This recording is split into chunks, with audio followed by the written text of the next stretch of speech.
જય શ્રી કૃષ્ણ વંદન. જય શ્રી કૃષ્ણ. શું તકલીફ હતી ભાઈ તને? શરદી થઈ હતી. શરદી થઈ જતી હતી. હા. એલર્જીની શરદી તને કેટલા વર્ષથી થતી હતી? 4 વર્ષ. 4 વર્ષથી તકલીફ થતી હતી, બરોબર. અને એના માટે લગભગ તે કેટલા અલગ અલગ ડૉક્ટરને બતાવ્યું હશે? 7-8. 7-8 ડૉક્ટરને બતાવ્યું હતું, બરોબર. કાંઈ રિપોર્ટ કરાવ્યા હતા એલર્જીના ને એના? બરોબર. ડૉક્ટરે શું કીધું? એલર્જી છે, હા.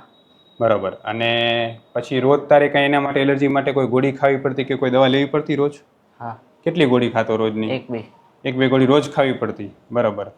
પછી એ ગોળી બંધ કરતો શું થાય? શરદી થઈ આવી. પાછી તકલીફ થઈ જાય, બરાબર. અને આપણી હોસ્પિટલની જાણ અહીંયા એલર્જીની દવા થાય છે કે ટ્રીટમેન્ટ થાય છે એની તને ક્યાંથી ખબર પડી? મારા કાકા પાસેથી. તારા કાકા પાસેથી. મેં તને કીધું કે અહીંયા ટ્રીટમેન્ટ કરાવે એમ ને? હા. ક્યાંથી આવસ તું દીકરા? મથલ. મથલથી આવસ. કેટલું દૂર થાય અહીંયાથી? 140. 140 કિલોમીટર દૂર થાય મથલ, કચ્છથી, બરાબર. હા. તો અત્યારે તું અહીંયા આવ્યો અને આપણે મેડિસિન્સ જે છે એલર્જી માટેની કરી. કેટલા મહિના આપણી દવા ચાલી? 6-7 મહિના. 6-7 મહિના દવા ચાલી. કેટલી આરામ છે તને અત્યારે? 80-90%. 80-90% આરામ છે અત્યારે. સાવ એમ જે કે વચ્ચે તકલીફ થાય છે એક વખત? ના. એલર્જીની ગોળી ખાવાની જરૂર પડી એક વખત? 6 મહિનામાં કેટલી વાર ખાધી છે એલર્જીની ગોળી? એકે વાર નહીં. ક્યારે આટલા લાંબા સમયથી 4-5 વર્ષથી હેરાન હતો ક્યારે ગોળી વગર રહી શકતો હતો? ના. ગોળી સાવ બંધ થઈ ગઈ ને હવે 100%, બરાબર છે. જ્યારે બીજા તું ડૉક્ટરને બતાવતો તો એલર્જીના રિપોર્ટ કરાવીને પછી ડૉક્ટરે તને શું કીધું હતું? એલર્જી છે એમ.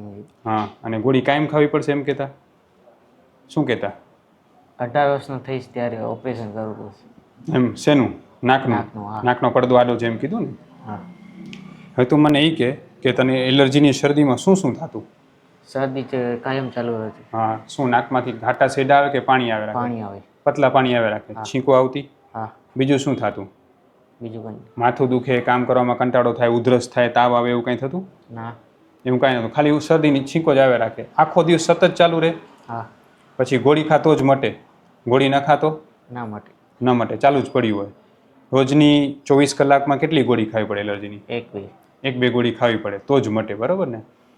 હવે ખરેખર જે છે એ વંદનને ડૉક્ટરે એવું કીધું ડેવિએટેડ નાઝલ સેપ્ટમ, એટલે કે નાકનો પડદો આડો છે અને એનું ઓપરેશન કરાવવું પડશે.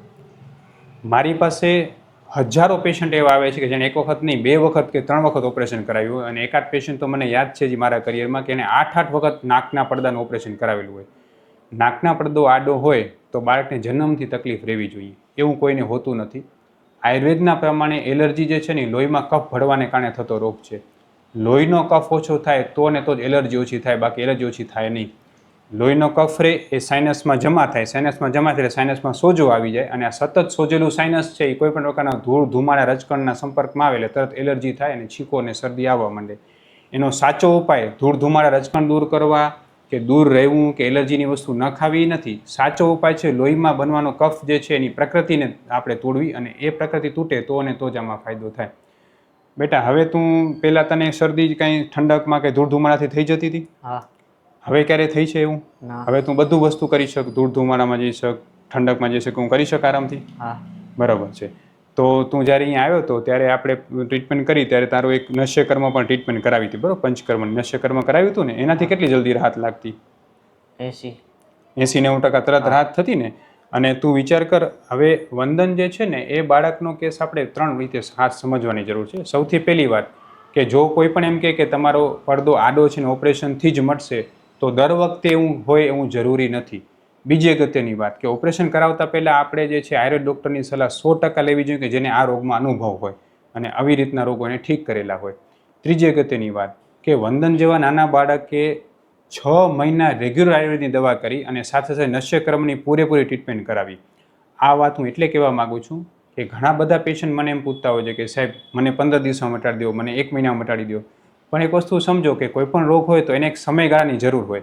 દરેકની પ્રકૃતિ સમાન નથી હોતી, દરેક રોગ સમાન નથી હોતો. દરેક વ્યક્તિને અલગ અલગ સમય રોગ માટે વંદન અને એના પિતાને કે એના પેરેન્ટ્સને ધન્યવાદ દેવાની મારા તરફથી જરૂર છે કે બાળકને આટલા લાંબા સમય સુધી એક રોગમાં દવા લેવા માટે ઇન્કરેજ કર્યો, ટકાવી રાખ્યો, પ્રોત્સાહિત કર્યો, અને એને એટલું બધું ખોરાકનું ધ્યાન રાખીને આજે એ બાળક જે છે એ બધું મટાડીને આવ્યો છે. નહીંતર એને રોજ ગોળી ખાવી પડતી, બરાબર ને?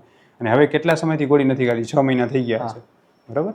એટલે એ ખાસ જરૂરી છે કે આપણે આપણા બાળકને હું પ્રોત્સાહન આપી આયુર્વેદ દવામાં ટકી રહેવા માટે અને આયુર્વેદ દવા કરવાનું. મોટા લોકોને પણ એ જ વસ્તુ જરૂર છે કે એવું થાય કે એલર્જીની એક ગોળી ખાતા હોય એટલા વર્ષોથી અને મને એમ આવીને કે 5 દિવસમાં ગોળી બંધ કરાવી દો, તો હું શક્ય નથી કોઈ માટે. હા, ચમત્કાર થતા હોય, પેશન્ટને રિઝલ્ટ જલ્દી મળી જતું હોય છે, પણ દરેક વ્યક્તિ માટે દરેક સમય એવું થાય એવું જરૂરી નથી, એટલે ખાસ ધ્યાન રાખવું જરૂરી છે. હું ડૉક્ટર વિશાલ પંડ્યા, એક MD આયુર્વેદ ડૉક્ટર છું. મેં મારો 10 વર્ષ સુધીનો MD આયુર્વેદનો અભ્યાસ જામનગરની વિશ્વ પ્રસિદ્ધ આયુર્વેદ કોલેજમાંથી કરેલો છે. 2011થી એટલે કે છેલ્લા 13 વર્ષથી હું ગાંધીધામ કચ્છ ખાતે NABH માન્યતા પ્રાપ્ત પંચકર્મા આયુર્વેદ હોસ્પિટલ ચલાવું છું. અમે લોકોએ આયુર્વેદ સારવારથી હજારો દર્દીને સાજા કર્યા છે. તેના વિડીયો રિવ્યૂ અમારા આ જ ફેસબુક, ઇન્સ્ટાગ્રામ કે યુટ્યુબ ચેનલ ઉપર છે, જે જરૂર જોવા અને જાણો કે કેવા કેવા જૂના રોગો કેટલા ઝડપથી સાજા થયા છે. અમે 2 રીતે સારવાર કરતા હોઈએ છીએ. સૌથી પહેલાં તો કચ્છ કે એની આસપાસના દર્દીઓએ હોસ્પિટલમાં રૂબરૂ બતાવવા માટે આવવું, અને બીજું કચ્છથી દૂર રહેતા દર્દીઓ માટે ઘર બેઠા ઓનલાઈન દવા પણ મંગાવી શકે છે. વધુ માહિતી માટે નીચેના નંબર ઉપર હાય લખીને વોટ્સએપ કરો, એટલે તમને ફીસ કેટલી છે, કોર્સ કેટલો કરવો પડશે વગેરે માહિતી વોટ્સએપમાં મોકલી આપશું. વંદન, તને તો એટલું બધું મટી ગયું, તું હવે જે છે એવા પેશન્ટને શું કહીશ કે જેને તારી જેમ સતત એલર્જી રહેતી હોય ને? આયુર્વેદિક ડૉક્ટર પાસે જાય. આયુર્વેદ ડૉક્ટર પાસે જાય, બરાબર ને? અને તને આપણી હોસ્પિટલ નિદાનથી જે સારવારથી નથી 100% સંતોષ લાગે છે, હા. બરાબર ને? હવે ખાસ એ જરૂરી છે કે વંદનને જેવા બાળકોની તાસીર મોટે ભાગે ગરમ હોય છે, અને એવા બાળકોને જે છે એ ક્યારે ગરમ દવા ન અપાય એ ખાસ જરૂરી છે. તને આપણી દવા ક્યારે ગરમ પડી? ના. બરાબર ને? ખાસ એ જરૂરી છે કે દવા ગરમ ન પડી જોઈએ બાળકોને. અને ઘણા બધા લોકો એવું માનતા હોય કે કફની આયુર્વેદની દવા હંમેશા ગરમ જ હોય છે. એવું જરાય નથી. આયુર્વેદની દવા તમારા નિદાન પ્રમાણે કરવામાં આવે, પ્રકૃતિ પ્રમાણે કરવામાં આવે તો ગરમ પડતી હોતી નથી. અને જે તને નશ્યકર્મ કરાયું, બરાબર છે, એનાથી તને ક્યારે એવું લાગ્યું કે એનાથી થાક લાગ્યો, નબળાઈ આવ્યું, કંઈ થયું હતું? ના. બરાબર. એટલે એ પણ જરૂરી છે કે લોકો એ પણ સમજે કે આયુર્વેદનું પંચકર્મ જો નિષ્ણાત ડૉક્ટરના માર્ગદર્શન કરવામાં આવે તો ક્યારેય તકલીફ નથી થતી, એનાથી નબળાઈ નથી આવતી, અને રોગ જલ્દી દૂર થાય છે.